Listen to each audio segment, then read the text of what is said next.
Hello দর্শক বন্ধুরা, কেমন আছেন আপনারা সবাই? আশা করছি বেশ ভালো আছেন। ঢালিউডের জনপ্রিয় অভিনেত্রী শবনম বুবলি আবারও চলে এলেন লাইমলাইটে। এবার রোজার মধ্যে কেক কাটার আয়োজন করে সবাইকে চমকে দিয়েছেন তিনি। কিন্তু আশ্চর্যজনক বিষয় হলো, কেক মুখে নিলেও তার কিন্তু রোজা ভাঙেনি। এমনকি সে কিন্তু দিনের বেলাতেই কেকটি কেটেছিল। কিন্তু দর্শক বন্ধুরা জেনে অবাক হবেন, কেকটি কাটলেও কিন্তু তার রোজা ভাঙেনি। তবে কিভাবে তার রোজা না ভেঙেও কেক কাটলা করলো, তারই কিন্তু আজকে বিবরণ থাকছে এই ভিডিওতে।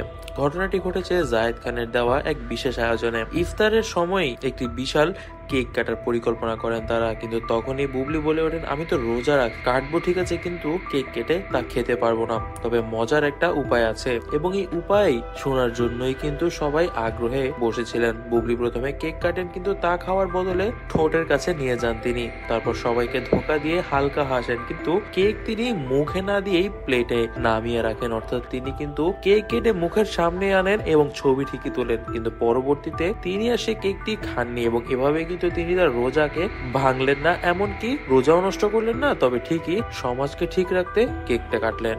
সবাই যখন অবাক এবং তার দিকে তাকিয়েছিল, তখন জায়েদ খান মজা করে বলেন, এই হয়তো ছিল তোমার ভাগ্যে। তুমি যে এত সুন্দরভাবে জিনিসটিকে উপস্থাপন করবে আমি ভাবতেই পারিনি। তবে সত্যিই কিন্তু একটি ভাবনার বিষয়। শবনম বুবলি যে এত কিছু ভেবে এই কাজটি করবে, তা কিন্তু কারোই ভাবনার মধ্যে ছিল না। জায়েদ খান বলেন, বুবলি আসলে ইন্টেলিজেন্ট। অভিনয় যেমন ভালো পারে, তেমনই সে সামাজিক মূল্যবোধও রক্ষা করতে পারে। সে কিন্তু সমাজের সবাইকেই খুশি করলো কেকটিকে কেটে, এমনকি নিজের ইমানকেও ঠিক রাখলো রোজা না ভেঙে। এবং এই জন্যই কিন্তু আমি তাকে এতটা বেশি ভালোবাসি।